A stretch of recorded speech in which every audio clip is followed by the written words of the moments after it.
Welcome to Talking Sock. Travelling to America as an Aussie alien with extraordinary ability, Danny Miller is the face of King Kong.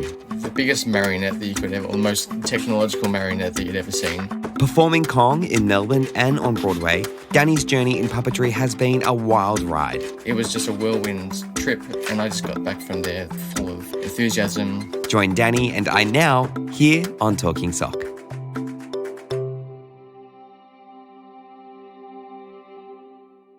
Welcome to Talking Sock, your one-stop shop for all things puppetry arts and practitioners. My name is Pete Davidson, and I'm joined today in the Rosebud studio on the Mornington Peninsula, outside of Melbourne, by King Kong rig specialist, puppeteer and marionette builder, Danny Miller. Hi, Danny, how are you? Thank you for being here, and thank you for having me. I'm great, thank you, Pete, and thank you for having me. Danny? Yes? Why puppets? Look, there's so many reasons why puppets, I think. Well, first of all, there's no extent to the imagination when you're putting on a theatre piece. There's nothing that you can't really do with puppets. You know, puppets can fly, puppets can die. Pretty much what you can't do with an actor, you can do with puppets. So that's also great.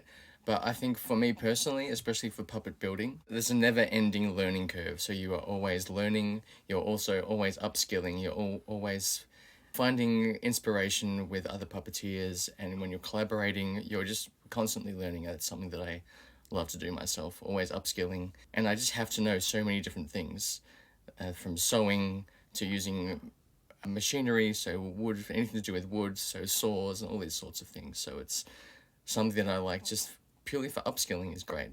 It's interesting that you call yourself a lifelong learner, and a lot of puppeteers do. I am, however, aware that you are the only person in the world who can do a particular job, and that job is the rigging of the face of King Kong. You're the only person in the world who knows how to use that control and operate those 16 motors on King Kong's face. So at what point do you accept a level of mastery, even though you're a lifelong learner? I am the main face controller of King Kong, but we also have swings, and so through this whole process of King Kong from the Melbourne season and in the Broadway season, I do have swings, and so that they do know how to do the job. But I've just been the constant throughout the process, I guess. But yeah, I mean, as far as mastery goes, that very specific job, that's something that I could have job security in. If King Kong, either on Broadway or live, wherever it is, if it's going and they want somebody for the job, I can definitely do that job, like no questions asked. Tell us about your first forays into puppetry, because like me, it's definitely doesn't sound like it's been a straightforward journey for you. I don't know anyone who's actually had a straightforward journey into puppetry, but I think the earliest memory of puppetry I can remember is my mum and my grandfather my grandfather was a woodworker, and my mum was just into all sorts of crafts and things, so she was a bit of an artist. And so for a local sort of street fair, they used to make these wooden marionettes, clown marionettes. You can actually see it right behind you. I don't know if that's good for the podcast, but... Okay, so we need to describe it for our listeners. So we've got George Costanza, but next to George Costanza, we have a clown puppet. So they used to make these clown puppets. My pop would make he would shape all the pieces for the puppets, and so that would be the base of the puppet, and my mum would dress them and paint them, and, you know, they've got these little pom-poms for hair, so they were, a very, I guess, very rudimentary sort of puppetry. I've strung it up very nicely as a puppet's meant to be strung up, but they were very, there was fishing line for strings and things like that, but they were very cute, and they were really good for the craft stall that they had for a little while. That would be my very first instance of anything puppetry, but my first puppet show that I went and saw was Almost a Dinosaur. My grandma took me to see that, and my sister and myself, and that was actually put on by Polyglot Theatre. Wow. Back in the, I think, either late 80s or early 90s, I'm not sure. I know Philip Miller would be able to tell me that, because he was actually one of the builders and I think performers in that show, but he definitely was, a builder of the first very puppets that I ever saw performing. And so we've got this journey of jumping into different courses, but then we found a way to professional puppetry quite quickly. So tell us about how we jumped first into King Kong. Okay, so there was a little road to get to King Kong to begin with. With puppetry, I had an interest in it, and it was very much a hobby to begin with. So I started off in I converted my garage in the eastern suburbs of Melbourne. I just converted it into a bit of a workshop, and so I started making marionettes myself. I didn't have the right materials or tools or anything, so the first marionette I ever made was a balsa wood marionette, and the balsa wood is awful for puppets because it's so light. But what I did was I fashioned the balsa wood around a glass Coke bottle, so that gave it the weight that I needed to have. But the face was balsa wood, so it was very much carved. It's still got a lot of character, but it was very, you can see when if you see it, like it's the very beginnings of anything sort of puppetry, or puppet like. So yeah, that was my first attempt, was yeah, in my own garage, and then from there I said this is kind of great. And then the first show that I saw that really inspired me was Ronnie Burkett's Billy Twinkle in Melbourne at the Melbourne Arts Centre. It was just a phenomenal show, and fortunately enough, my girlfriend at the time and I were the only ones that stayed after the show to say, congratulations, we love the show. And of course, I wanted to say, I love marionettes, I've just started building them, whatever. So, not really expecting anything. He was quite sick at the time, so he was still so kind to bring us backstage. Said, if you've got time, do you want to come backstage? And of course, like, that's a no-brainer. Yes, I've got time.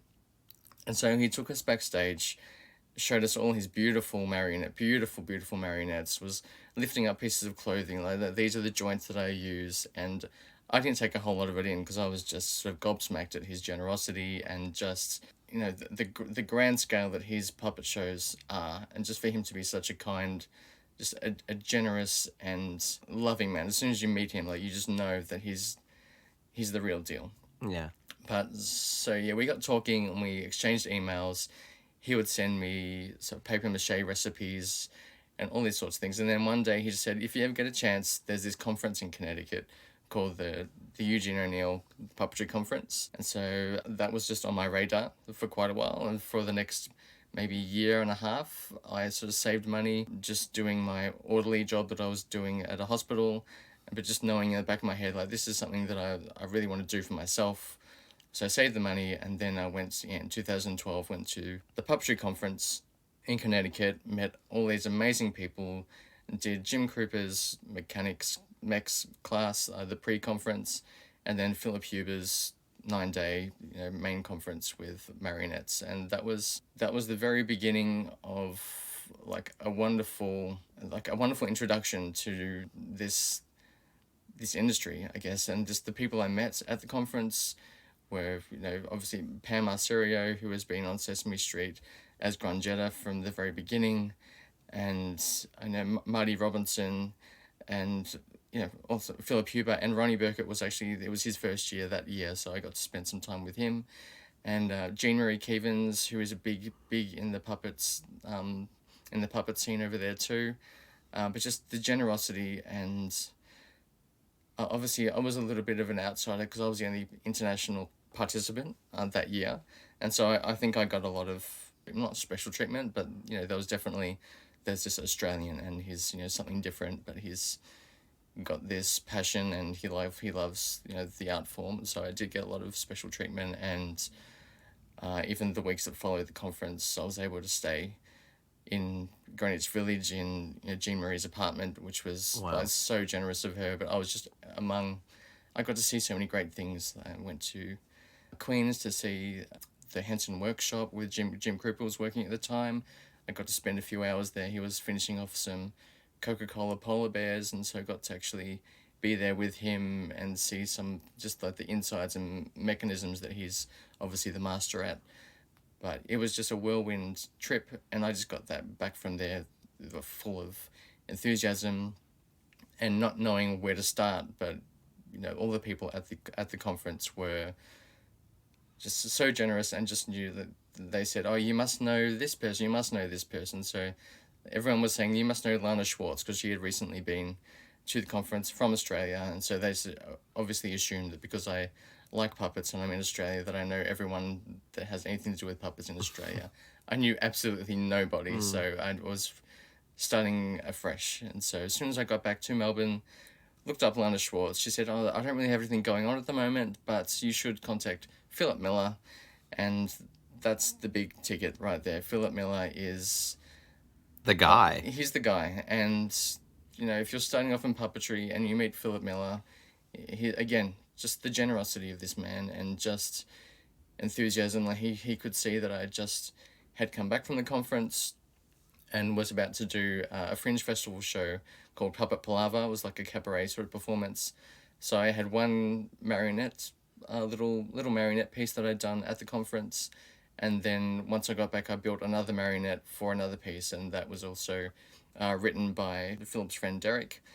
And so together we kind of made another little performance. And then we had the show. And that was really the stepping stone into puppetry, and Philip Miller, of course, working for Creature Technology at the time. And so he told me, you know, there's this audition for a new show coming up.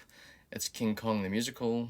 You know, it sounds pretty crazy that there's a musical about King Kong. But yeah, and there were auditions, and then I had 2 weeks of sort of workshop, interview, and just kind of I had to go into the workshops at Creature Tech, and they had a dinosaur set up from Walking with Dinosaurs. That's kind of put me on the rig there, and you know, had to see that I could understand what it was like to puppeteer, you know, remotely from the puppet. And obviously they could see that I had just come back from the conference and I had this determination. So it was really the right place at the right time. I had the right attitude, and you know, they gave me a shot, and they employed me as the swing for King Kong's face, and so the swing all around, because at that time we didn't know exactly the configuration of what we were doing, because we really just built this show from the ground up. I was probably one of the last people employed on the show. I think I maybe was the last person employed for the show at the time. So there had been a lot of work done before I got there. At least 7 years pre-production stuff that was happening, and design and everything at that time. But I was just really brought in the last minute, and then I've just been on this journey ever since. I mean, your ducks were lined up in a row right there, weren't they? It was really like, bam, straight from Ronnie Burkett to the conference, to New York, to Hanson Workshop, to back home, finding that person. And wherever I seem to go, in Melbourne especially, Philip Miller is always there in some respect to every person's career. I have to ask you now more about King Kong as a puppet, because we sat down and we watched elements of the show that we could see last night, and it is the most complex puppet I've seen. I mean, we're talking about a marionette that is at the scale that we've never seen before, who then is able to be climbed with a rig on his back. He has facial controls, he has shoulder and head controls. I need someone to explain to my listeners just what we're talking about in terms of the scale, but also the level of differences that this puppet has. Are you able to kind of give what you would say would be your explanation of how this puppet works? Yeah, well, without being too technical, because I don't know anything about the actual technical aspects of it, but I do know how he comes to life. So, you know, we've got the biggest marionette that you could ever, or the most technological marionette that you'd ever seen. You know, he's on like an XY axis, like up in the gantry. So he's being ferried around the stage, like from up above on these very strong cables, obviously, because he's a 1.2 ton, you know, puppet. Cute, nothing too heavy. Yeah.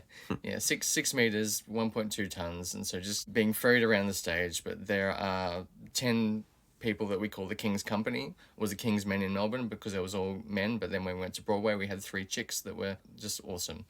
And so, yeah, 10 King's Company on stage, lifting limbs, so lifting his hands and his feet, and crawling up his back, jumping off his back with counterweighted ropes.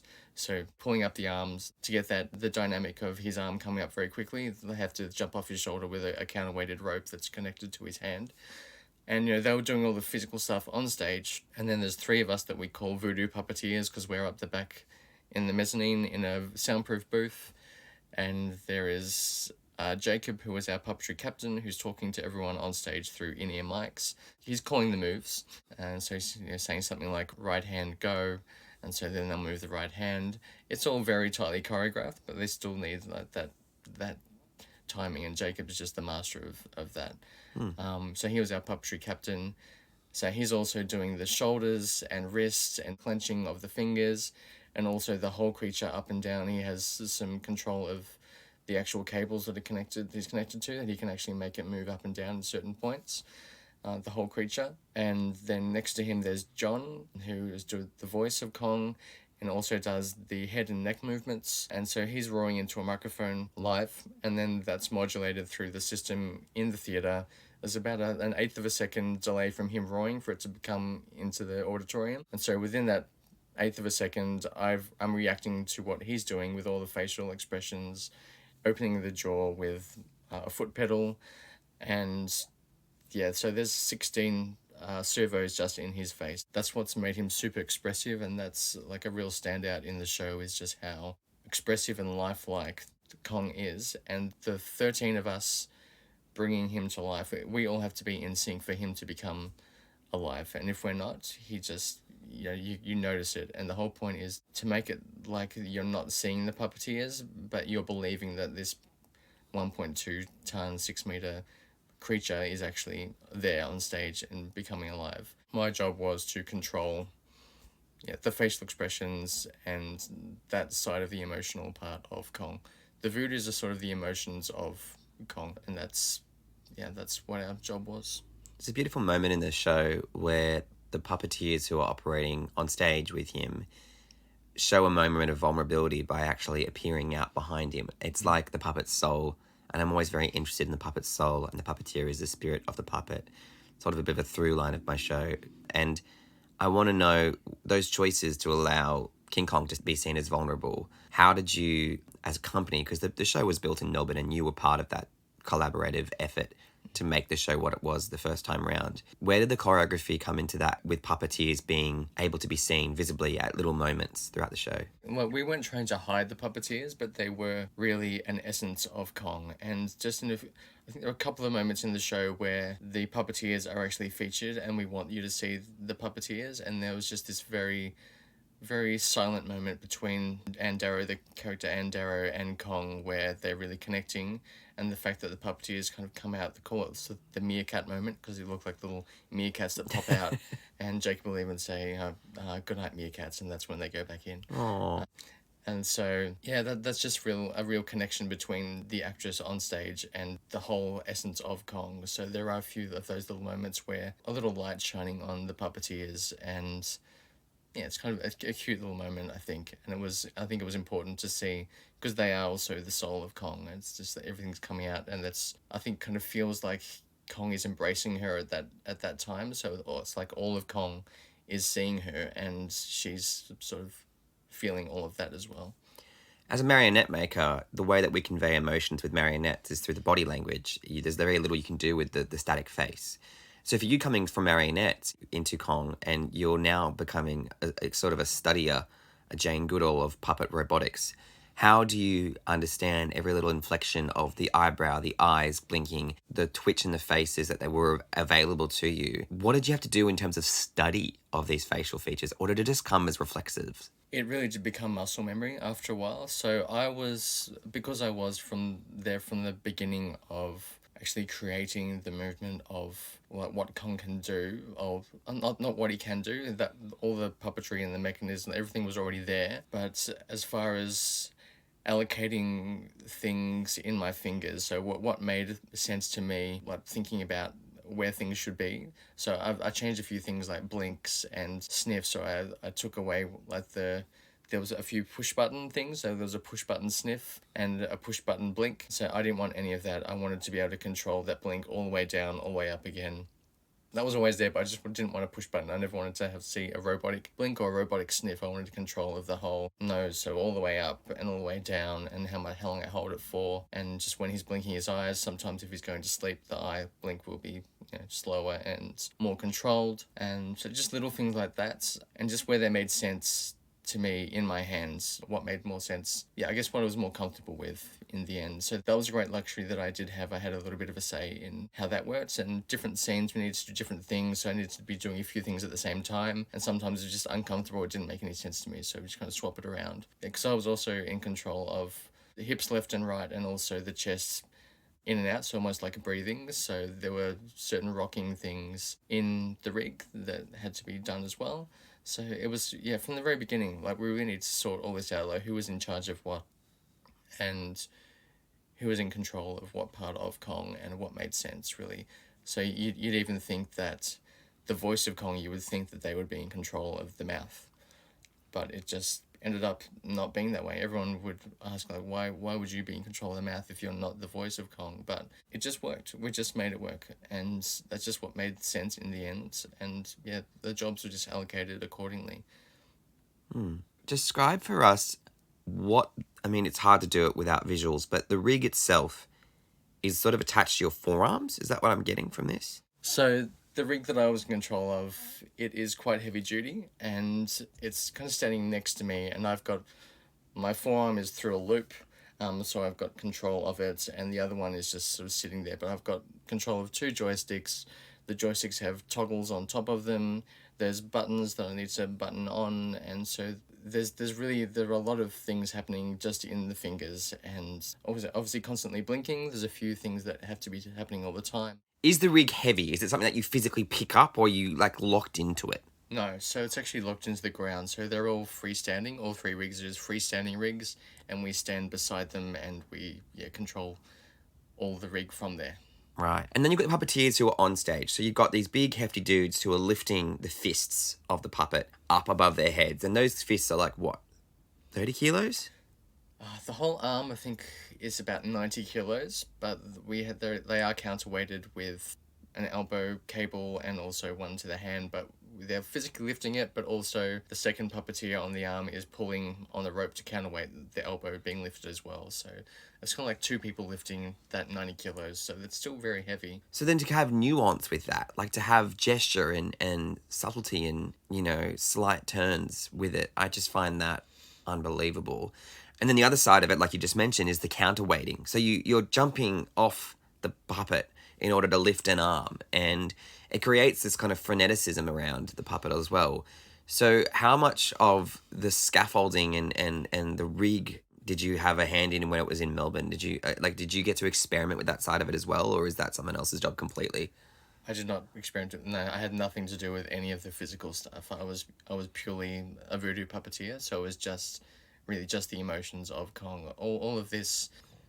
There was a lot of rehearsal that was done before we opened up in Melbourne. There was a lot of work to be done with the movement of Kong, and we had Gavin Robbins and Leanne Visor, so they were sort of our movement coaches for King Kong himself, and so yeah, a lot was done before we opened up. So there was a lot of work, but yeah, the voodoo puppeteers, we didn't have much say in the physical movement of him on stage. So you were the only person apart from Jacob, who also puppeteered with you, who came on the show from Australia into the Broadway season. How much of the show changed? All of it, like a lot of it changed. So a lot of Kong's movements were the same as we had in Melbourne, just because we kind of had that down. We had sort of certain movements that he could do and sequences that we knew that he could do. A lot of the scenes were with Kong and Anne were very similar. The rest of the show, the choreography, the songs, the scripts, the book, everything was completely overhauled, and we had Eddie Perfect that came in and wrote most of the music for it, the new songs that were so great, and he also had Beetlejuice at the time as well, so he had 2 Broadway shows he was working on at once, so he was a very busy man. Crazy. And then I love, there's something about this cast as well. We watched it last night together, a little bits of it, and it seemed like it was really diverse. And there was the lack. I mean, from the difference in the movie that we saw with Jack Black, there is none of that romantic element to it. How much of that was a conscious choice for the lead? Yeah, so that was one of the main changes from the Melbourne to the Broadway season was, so the romantic lead was totally cut out, and it was all about, we had an African American girl playing Anne Darrow in Broadway. That was one of the big changes. Was it was more about the empowerment of her journey and her relationship with Kong. So she didn't need that man at the end of it to save her or anything like that. So it was all about her empowerment, and that was a lot of what this Broadway version was about. And if you look at the ensemble on cast, it is just a spectrum of all the colours and not just colors, but also sizes and shapes of the people. Everyone was really employed and cast for what they brought, what they could bring to this new version of the show. And because the show is about an other, so Kong is an other, so it's like an outsider. And so it was really giving power to all those others out there. And yeah, and it was just, everything just worked, and it became, because there was such a diversity on stage, that what really became the glue of the show, and something that was so accessible to anybody that they would be able to see themselves on stage. So all up, how many shows did we do in Kong? Well, I do have some numbers, because I do remember we had 291 shows in Melbourne, and then 322 on Broadway, as well as 29 previews, so all up around 650 so shows all up. So it's yeah, you know, it is a beast of a show with, you know, a beast in it, but it was a big show, massive overheads. You know, it's difficult to put something like that onto the stage. There were only 4 theatres on Broadway that were big enough to actually hold Kong himself. There was only one in Australia, and that was the Regent Theatre, so that's where we started. It's a big show.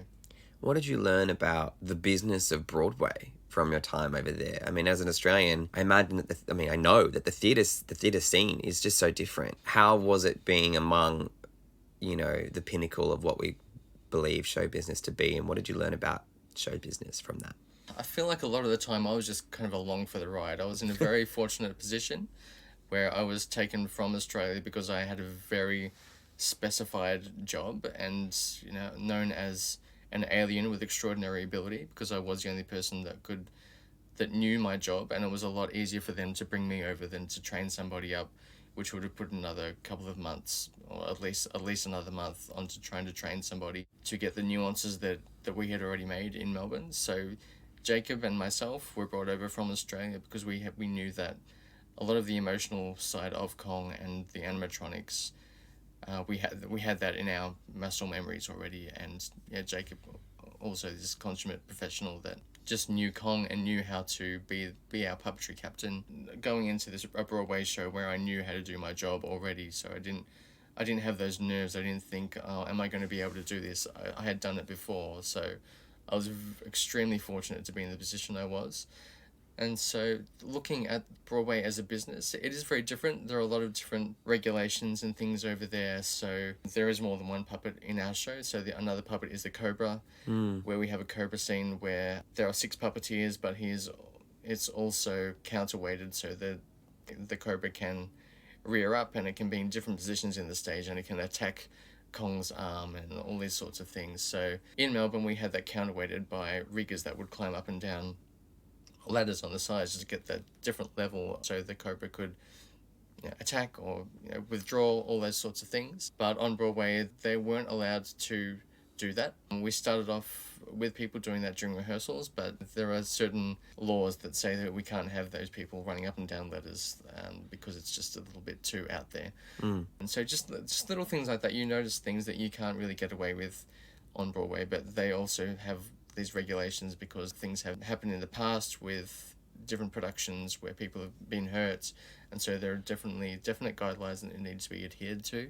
The business of Broadway, it's such a big business, and there's so much going on that I wouldn't have even known about, but there's just so many people involved, and there's a whole lot of people that are looking out for you. And there's also, so there are actors unions and things like that we're a lot more simple here in Australia. We have those sorts of things here, but it's just not to the scale of seriousness that it is on Broadway. But it has to be, because that's kind of the pinnacle of musical theatre and stage art, I guess. That's where people strive to get to. And then for Danny Miller, and I think for any Australian artist, Broadway is somewhat unfathomable for a lot of us. So when that opportunity came for you and when you got it, was it what we dreamed of? You know, was it what you thought Broadway would be? Yeah, look, I didn't really have any preconceived idea about what Broadway would be. I think I knew, I had seen Broadway shows, and I knew of just how big it is, and just how, well, for me, it was always just like an unattainable thing, really, because I'm an Australian, and I studied musical theatre at Ballarat, so at BAPA as it was named back then. but I didn't finish that course, and I knew halfway through it, if I wasn't in the top 5 people in 20 people in my class, you always hear about there's 10% of actors that are in work, I and think it's 2%. well, yeah, even then, I think we were being told 10% back then. Yeah. But I say, it's not in my personality. I'm not somebody that likes the cutthroat world. I don't really like competing with other people, and I'm a collaborator. I like to collaborate with people, and I like being a part of a team. And I think the industry of acting just always seemed to me like it was competitive, and it just wasn't in my personality. So I didn't finish the course. I thought, yeah, I like amateur musicals, like I'll do them, and then yeah, I kind of got the back door into Broadway just through puppetry and just through having this amazing opportunity sort of almost fall into my lap. I mean, of course, I did the work and I had the right attitude, and I was very serious about it. I'm very reliable in that sense, but I really did just find a back door into the Broadway scene, and I was very fortunate, and it was a blast. I've been fixating on Kong, but there is so much more that you do in the industry and that you have done. Before we go to break, what are some of the favorite shows or projects that you've done to date? Of course, Kong was a huge highlight in my career, and was the beginning and pretty much the last thing I did too. So it's been the first and the last at this point. But yeah, so with Global Creatures, I did the Walking with Dinosaurs tour across North America. So we did 27 cities across North America and Canada. And then also we did Auckland, New Zealand, and then we did an Australian tour for another 8 weeks, I think it was, at the end of that. So that touring across America was definitely a highlight, just seeing all these different cities that we were in. So we had at least 2 days off per week that we could explore the cities and just really get a sense of different cities in America, and just being able to be in these hotels and being paid to do this awesome job. Like Walking with Dinosaurs is a beautiful show. Was a beautiful show that's only just ended after I think it was 12 years that it was touring around. God, that's amazing. Yeah, and just to be a part of that legacy, it was pretty special. Again, I was doing the voodoo puppeteering parts of that, so that was a huge highlight. Met a whole lot of great people. My friend Frankie Cordero, who is one of the new characters, Rudy on Sesame Street. Yeah.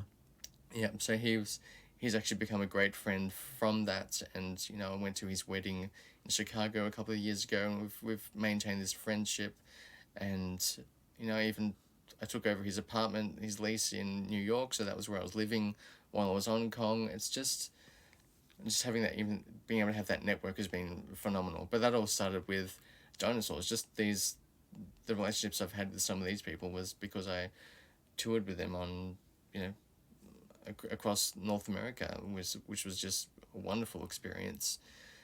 And more recently, being able to build and perform puppeteers for Judy and Punch, which was the feature film done by Screen Australia.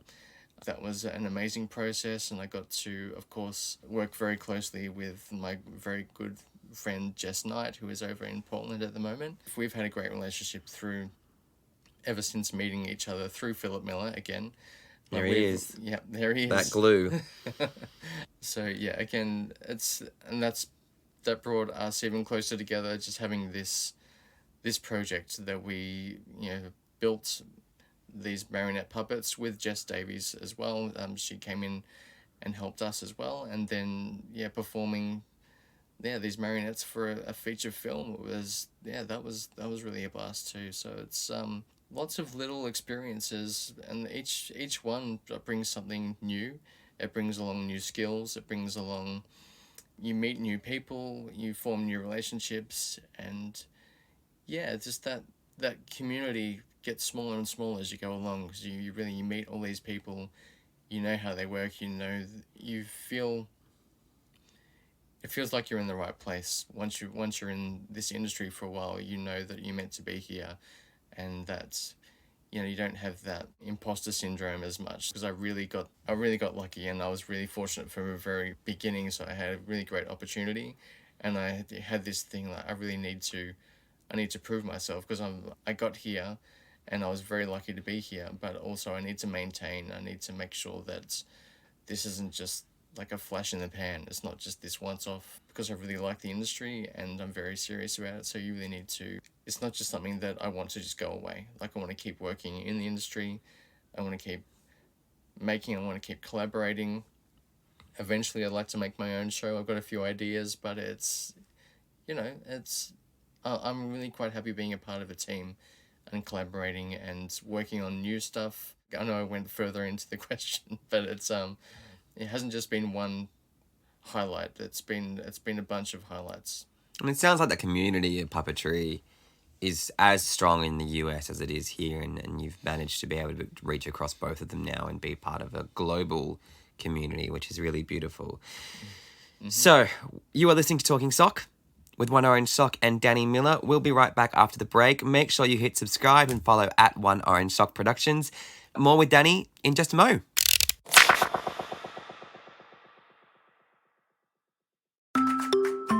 This is Philip Miller. I'm Richard Bradshaw. I'm Sue Wallace, and you are listening to Talking Sock. Talking Sock Podcast. A One Orange Sock production. This is the #1 podcast for puppetry in the country. Your one-stop shop for all things puppetry arts and practitioners. The #1 puppetry podcast in Australia. Follow this podcast.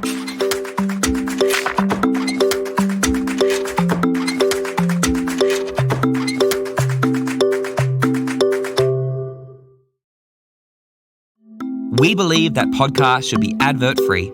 So if you like what you're listening to, there's a new way to help support our podcast. No monthly subscriptions, just a simple tip to share your kindness and to help us get by. Follow the link in the podcast notes or at oneorangesock.com to buy us a coffee. Thanks for your support, and thanks for listening to Talking Sock.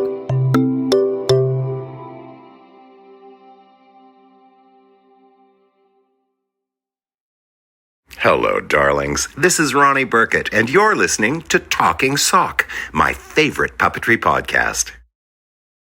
Welcome back. You are listening to Talking Sock with One Orange Sock and Danny Miller. We've been talking about large-scale puppetry and specifically Danny's work with King Kong, both in Melbourne and on Broadway. But now, Danny, here we are in your workshop. Talk me through how you've developed and run your business as a commercial puppet builder and how that's evolved. It's really been...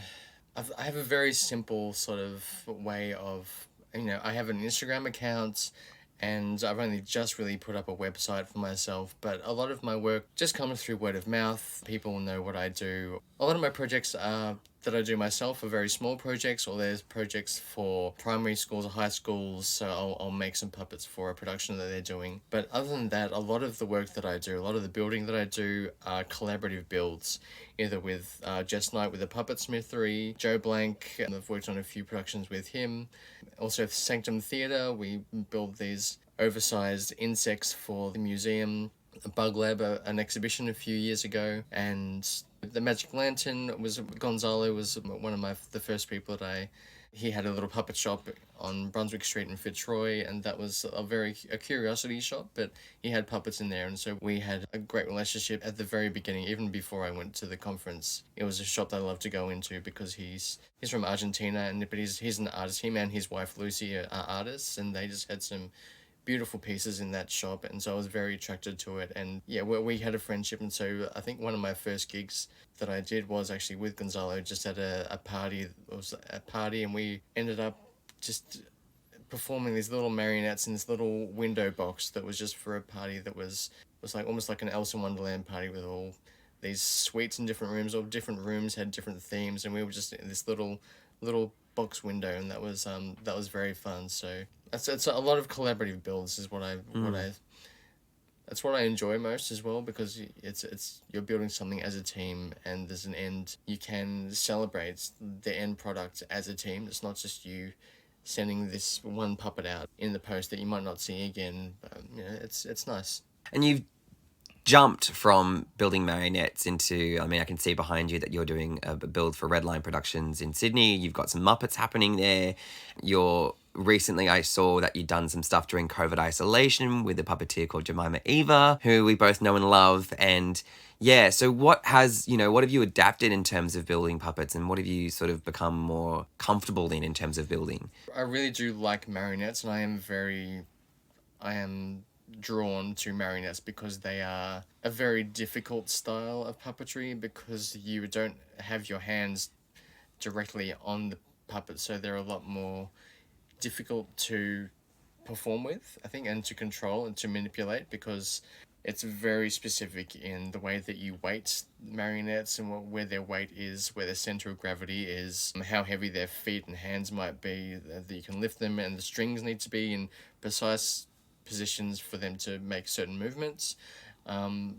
So I like puppet building is definitely problem solving as well. It's not just building a puppet. You are solving problems as far as mechanisms go, as far as, yeah, again, the weight distribution, things like that, especially with marionettes. So I like a good challenge. And so even with marionettes, even the joints of marionettes need to be, your knees can't bend backwards, or a shoulder can't go like too far up, or a neck doesn't twist around a certain amount. So you need to really make these points, where it be with the build or where the strings are placed. So I do gravitate towards marionettes, but I also like working in all different kinds of puppetry, and I'm still very, very much exploring the world of the Muppet style puppets, but I'm enjoying the process. So it's always upskilling. So I'm always enjoying learning new skills, and I guess just maturing as a puppet builder as I go along,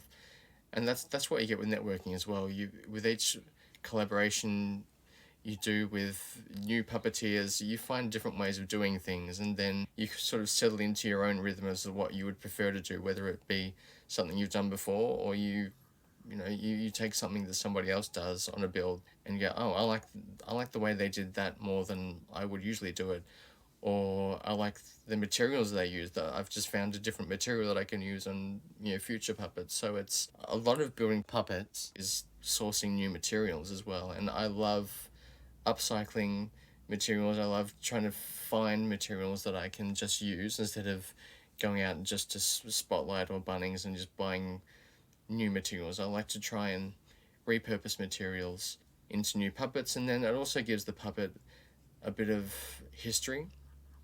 I can say, as I was speaking about before, like the Coke bottle that I fashioned balsa wood around, like I'm the only person that knows that inside this puppet is a Coke bottle, and it has this character, and no one else knows it's there, but I know that I've put that in there, and it's almost like a secret. And so I might build a puppet out of a piece of wood that I've found on the beach or something like that, but I'm the only person that knows that piece of wood has that history to it. So it's kind of nice that it can kind of become a part of the puppet, and that piece of wood has a new life that it otherwise wouldn't have had. It may have just ended up in landfill. So it's kind of nice to have that. It's like the puppet, it has become, generally when you've built a new puppet, that's where the story begins with that puppet, but you've created a story of that puppet through how you've built it. Yeah. Which is really lovely. So it kind of has an origin point with a bit of momentum behind it. Yeah, and sometimes that's even enough for me. Even if I'm building a puppet and there's no real purpose, it's not for a certain production or a performance or anything. If I'm just building a marionette because I wanted to, even just that process of finding the pieces and having its own history, that's enough of a journey for that puppet, and to just display it.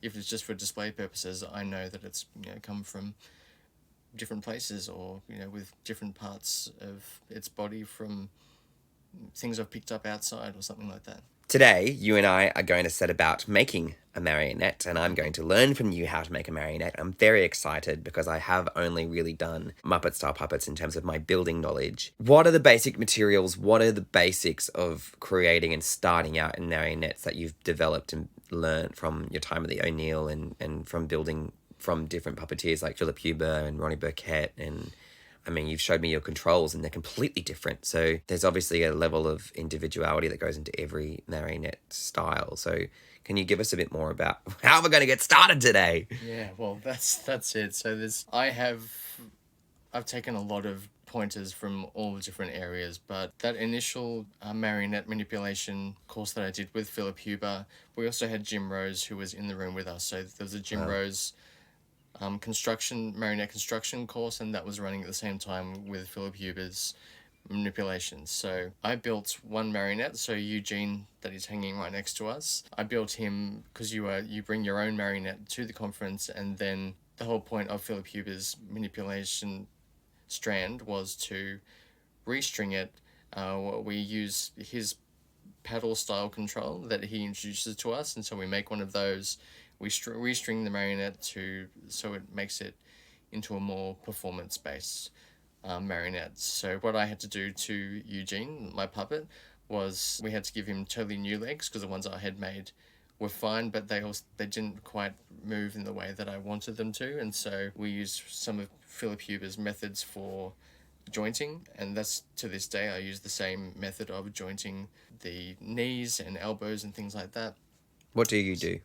So it's just using wood. So these are wooden pieces that you do together, very precise drilled holes into the knees at certain places, and then they're actually rope joints. So you use rope to join these two bits of wood together at a certain joint, and you are limiting the movement by how much you sort of shave down the wood. But yeah, it's all about angles, and it's all about stopping the knees from going past a certain point. It's very geometrical, I think, in the way they come together. Why is he called Eugene?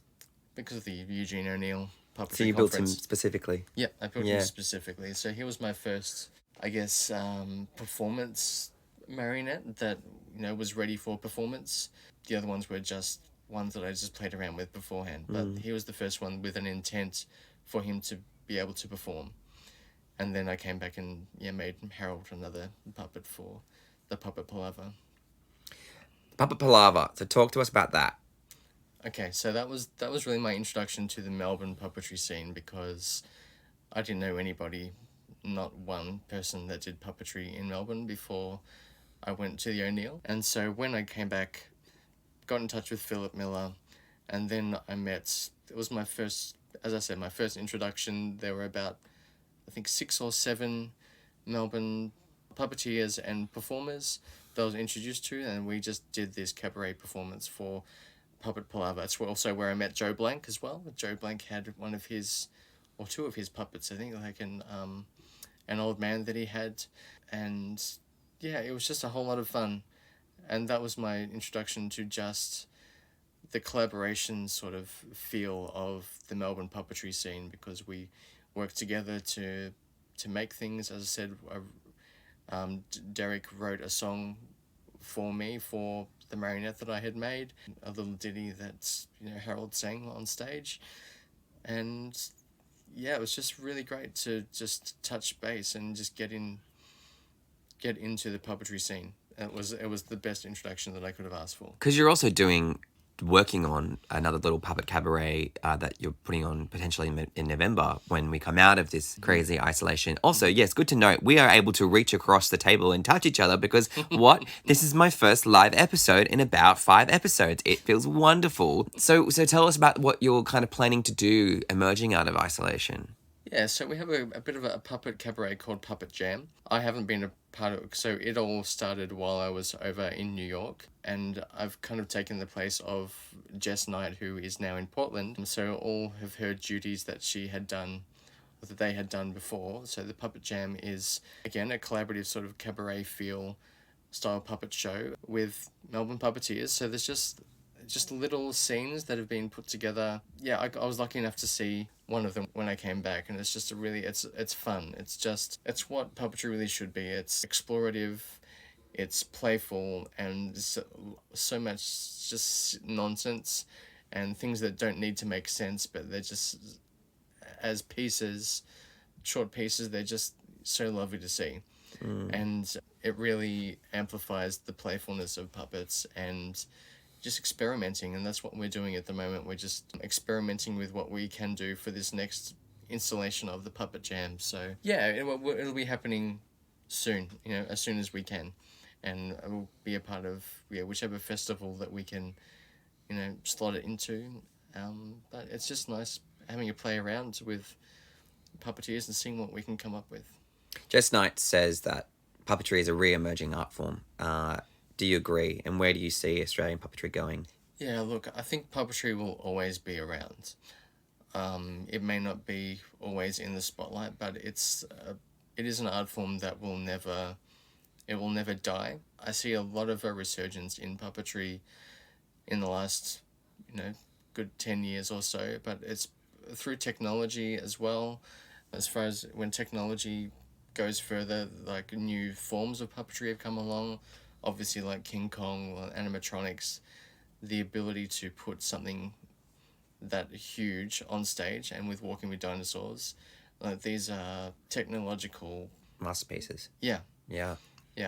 and the fact that there are aspects of what they use in animatronics in like King Kong and Dinosaurs that they actually use at NASA. Like there's actually, NASA style quality things that they use in these animatronics. I don't know the specifics of it, but I know that they use certain parts of the puppets, the technology within these puppets are that complicated. And so for you, you mentioned that you got a couple of shows in mind of things that you'd like to create. What kind of shows or stories are you interested in telling? I like stories that focus on, say, the innocence of childhood, or just the magic or the wonderment in things that you might not always think about every day, but very bringing things back to basics. So I do have a story that I wrote when I was at uni for a course, but it was with the idea of possibly writing a children's book with it. But now I think about it more, I think maybe that might actually make a nice either shadow puppetry show or just a simple puppet show, but just about childhood and seeing things from perspective of a child that we may not really think about, but it's trying to get into the psyche of the way a child thinks. Just things like that. It's very innocent and not necessarily dialogue based, but image based. I do like to tell stories through imagery and sounds, things that have a nice soundtrack or a soundscape. Try and strip back to the stark basics of puppetry as well. But so something I'd like to explore. Again, I don't have anything solid, but I have ideas that I would like to one day implement. How do you think you'll go about developing an idea for a show? Are you, again, doing it through collaborative efforts with Puppet Jam, or are you, how would you start a new story or a new show? Because this is where I get stumped. I have all these amazing characters and all I want to do is give them stories. Somehow I'm getting jammed about that. And I think accessing and writing stories for me is probably my biggest challenge. And so I'm really, really keen to see or understand how you approach that. Yeah, well, I think I'm probably in the same area as you, because I haven't actually, written and performed. I haven't actually put a production out there of my own that's solely my own yet. So I think I need to get out of the mind frame of being too precious about it and being too judgmental, because I think I'm a bit of a perfectionist when it comes. If I'm going to put something out there, I want it to be exactly what I want it to be, but I think I need to take a step back from that and just start actually creating and start failing and being okay with failure and being okay with making mistakes, but just to actually get it out there and then have people see it, and then you can take other people's input. I think I have to realize that it's not going to be perfect from the beginning, and there's always stages. Even King Kong, it wasn't perfect from the beginning. It has to go through, has to be seen by people. It has to be seen through different eyes. It has to be played with. It has to be workshopped, and has to just have other people's input into it. So I just need to not be so precious in having to have total control over it and everything has to be perfect. So I think, it needs to come out in a rough way first, and I think that's what I need to. That's probably the next step for me, is just putting something out there, and just letting other people see it and give me their critique. It's hard, hey, because it's so incredibly vulnerable to put something out there and have it critiqued. And I'm such a perfectionist in a lot of ways, and in other ways I'm hopeless and not a perfectionist at all, but the idea of putting something that's rough is incredibly intimidating, you know. But I think you're right, the idea of actually putting something that is ready for the scrap pile if it needs to be, but ready to go somewhere if it can. And I think that's, really interesting. So, Danny, I can see that you've got a piece of paper in front of you that is covered in names. And so here's your question, and settle in for this one, folks. If there was someone you could thank for your journey in puppetry, your puppet hero, someone that you could thank, who would it be? I think just from the very beginning, from the seed of me growing into somebody that's had these opportunities, Ronnie Burkett was the first kind of the show that Billy Twinkle, seeing Billy Twinkle and seeing him perform on stage, this one man in control of these many puppets. 40, 80? I don't know. Too many. I think there was 40 Amazing. something in that production alone. But just voicing them all and just the quality of his puppets and just knowing that someone could do this. Obviously he doesn't do it on his own, but that's all you see is this one person on stage with these beautiful marionettes, and just think, wow, this is something that I don't think I could ever actually obtain that level, no matter how old I got to live. But just seeing that he could do that, he was just an inspiration from the very beginning, and the fact that he was so generous from the get-go, and I thought, this is really special. I knew that I had the interactions with him for a reason. I thought that was the first step for me. And then, of course, coming back from the conference and meeting Philip Miller. So Philip Miller, Ronnie Burkett, Jacob Williams, who I have worked so much with over the years, obviously with Kong, but he has always just been a mentor of mine and been a friend as well, just a great friend to have around, and just as a mentor just in life as well. Like he's got such a lovely family. He's got 2 kids and a dog, and his wife, his partner Sarah.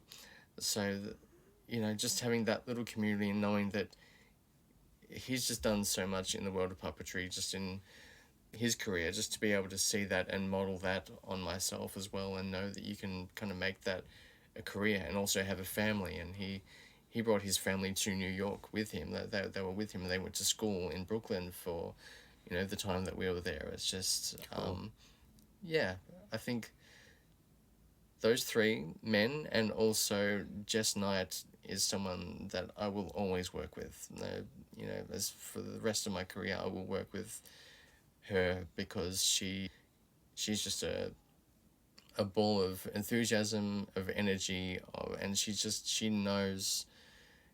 She's just on top of it. She knows what it's all about, and she's someone that she's so reliable, but also just a great human to be around too. So those 4 people will be probably my standouts, but there are